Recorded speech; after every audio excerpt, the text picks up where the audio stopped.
For more on the situation in Kyiv, we'll actually join Maksym Skubenko, who's joining us on the line. He is the CEO of VoxCheck, the largest independent outfit tracking disinformation in Ukraine, and now also a volunteer in the army in Kyiv. He's very close to the front line.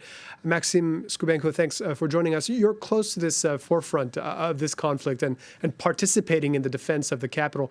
Can you tell us exactly what you are doing to stop the Russian advance? What are you involved in on the day-to-day?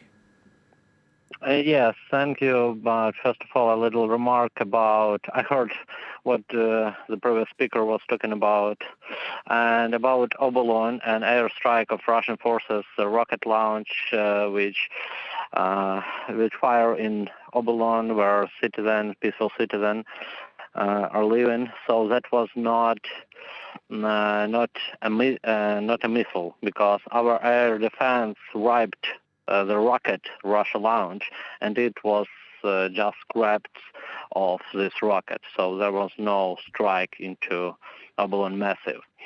And if you're talking about your question, actually in Ukraine, in Kyiv, we have a territorial defense forces, and I joined these forces where was trained a few days. Actually, we got a combat fight in the first day, but after that we got a few combat trainings with an armor, with weapons, with cold weapons, and so on.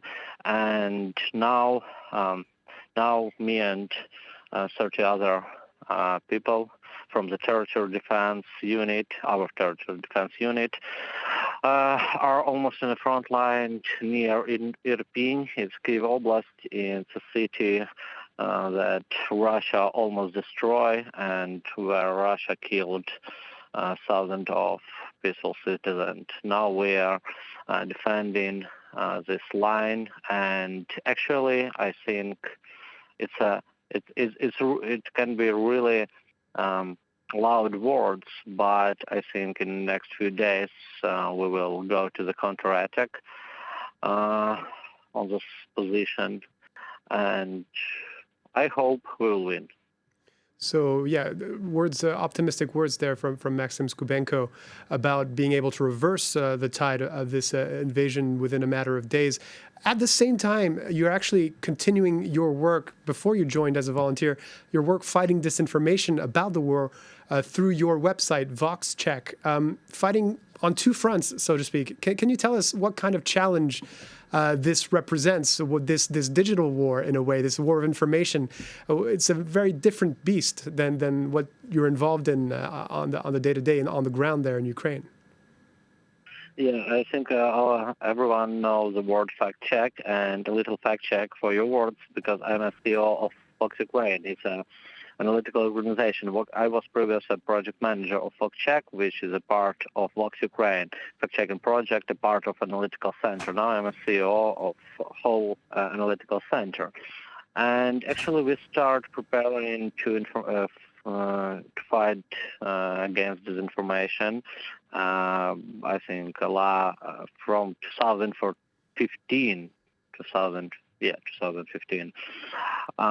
We work closely to the Meta, Facebook, Instagram, WhatsApp to fight Russian disinfo, fakes, and other narratives which can be harmful for not only for Ukrainian peoples but for whole world. For example, when the COVID starts, the main narratives and facts about coronavirus and about vaccination were from Russia and Chinese. So in Ukraine there was a lot of those fakes and narratives. So we worked with the government agency, with international agency to fight against it.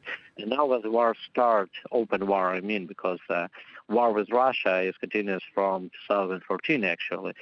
And when they try when they attack us openly, we put all our forces to fight against I call it weak narratives. When Russian tries in different ways and with different sources and different instruments to convince Ukrainian people that Ukraine is already lose this war.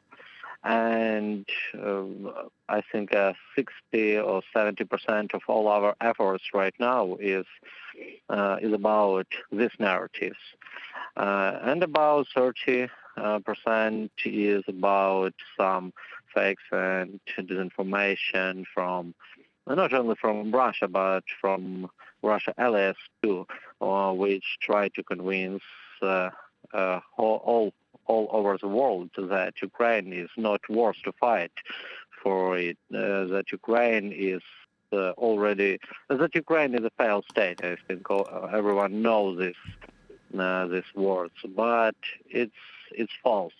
We are fighting not one day. We are fighting not 2 days. Many Western experts told us that we won't stand against Russia a day or two, but we are standing 90 days, and we will, I think, I hope, and I believe that we will win this war. And then everyone will understand that we really worth to fight with us for not only for our freedom, but for freedom of all over the world. Maksym Skubenko, thank you very much for joining us. Defiant words there in the face of the Russian invasion and fighting on two fronts as part of the volunteer army in Kyiv and as part of the disinformation website, the fighting disinformation website, VoxCheck.